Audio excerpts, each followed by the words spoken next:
St. Lucia joined the international community on Wednesday, 20th May, in commemorating World Metrology Day. The theme for the annual observance is Measurement and Light. And Tom Gittins is the head of the Metrology Department.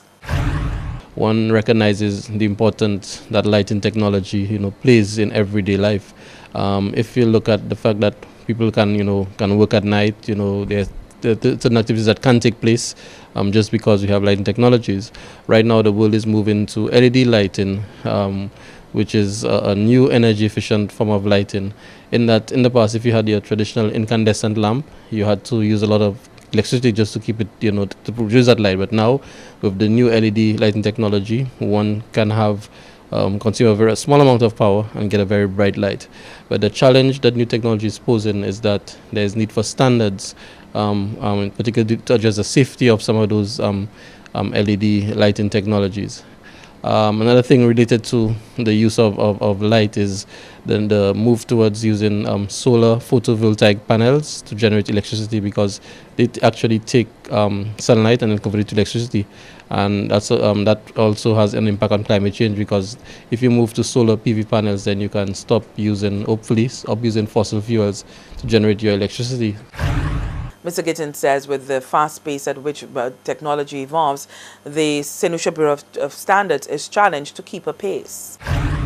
The LED lighting technologies, for example, have evolved so fast that regulators and standards development bodies are trying to catch up.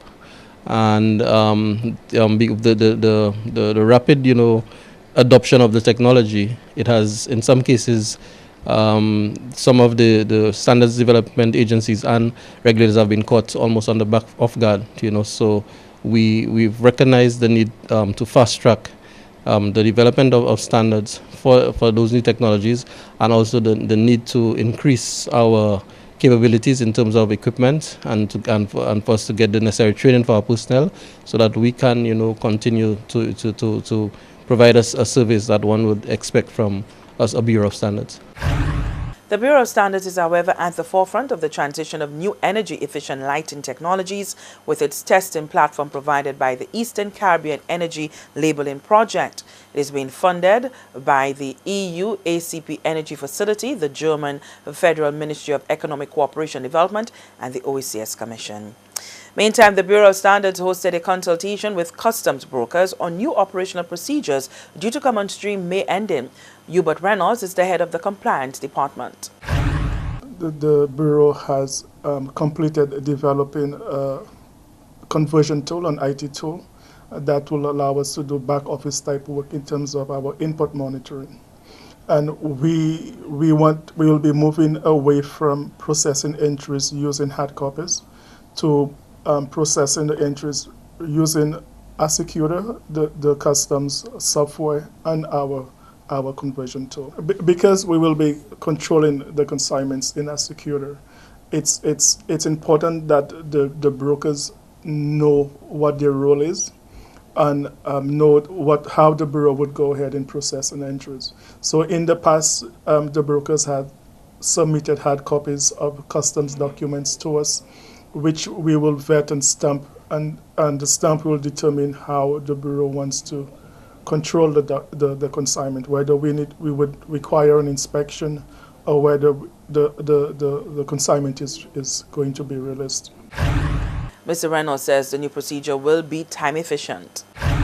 The brokers will be able to submit the custom documents from their office, and they will get a reply back as to the way the Bureau would process the entry without them having to leave their office. So we're looking at convenience for them and reduce processing time. The software will also allow us to use risk management. Right now we are inspecting 100% of all consignments that have regulated products.